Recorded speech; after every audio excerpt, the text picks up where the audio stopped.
Now, lastly for our news is one that's hardly surprising, but still very, very exciting for those in the world of the horror community, as we have some form of movement on Robert Eggers' upcoming remake of Nosferatu, as it seems like his constant companion in a lot of his movies, Anya Taylor Joy, the big up-and-coming star that she is, has been added to the cast of this Nosferatu movie.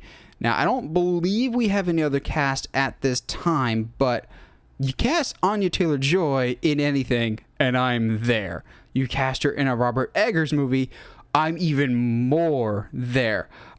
This is a project that, like the Black Canary movie that's coming out, or even Black Adam, I'll believe it when I see it, because I feel like Robert Eggers first announced that he was working on this project like 5 years ago, and we really haven't heard anything.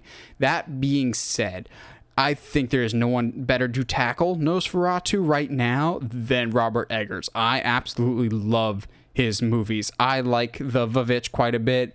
I think I like it more than The Lighthouse, which, don't get me wrong, I love The Lighthouse too. That was a very trippy experience, but I love The Witch and what Anya Taylor Joy was able to bring to the table there. I know The Witch wasn't for everyone, given how slow it was. I appreciated the methodical pacing in it. It's very much a different type of horror movie, but I really, really enjoyed that.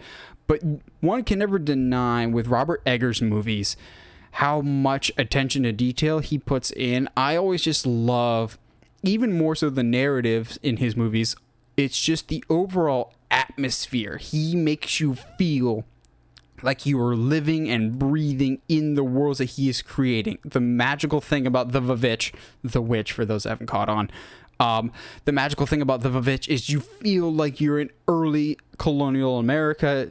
In The Lighthouse, to be honest, I don't know what I was feeling, but it didn't feel like I was in a normal, safe environment. I felt like I was completely out of my element, which is what I was supposed to be doing. But the amount of research and effort that he puts into his movies are just fantastic. And just this creepy vibe that is always in all of his movies fits so well for Nosferatu. I think because the original Nosferatu dwells so much in what Eggers already excels at, which is its cinematography, its lighting. It's so much of that German expressionism, which is known for the time with the 20s when the original Nosferatu came out, which I believe was 1922.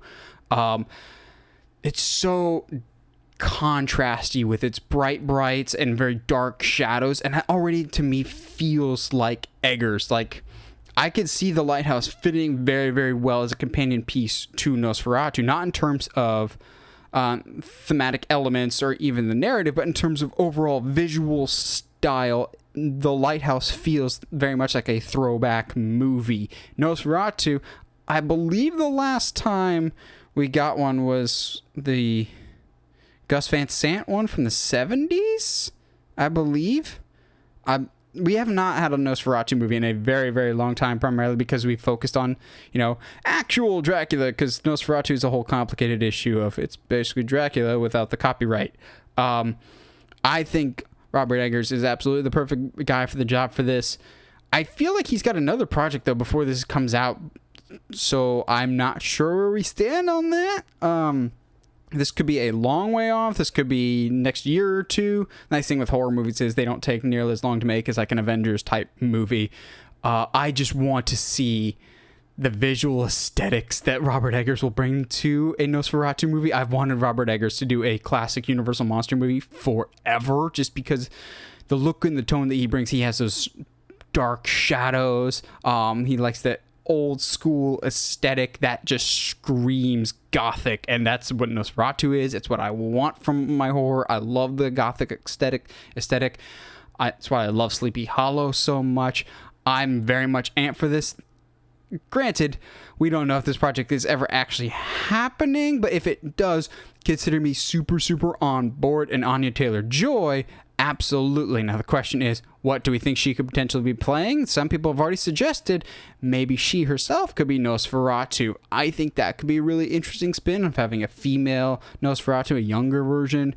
That'd be easier to entice a newer character to basically be the bride, so to speak. Maybe she's a Renfield type, which I don't think so because we're already getting a Renfield movie, but maybe she's the Jonathan Harker character of she's what's getting drawn in by this mysterious being. There's a lot of interesting possibilities. Doesn't matter what she's playing, I'm going to be immediately interested in whatever Anya Taylor Joy has up next. I think this project's got a lot of promise, and I'm really, really interested. But what do you guys think? I'm very curious to hear what you guys think about a Robert Eggers Nosferatu movie starring Anya Taylor Joy. To me, that just sounds perfect.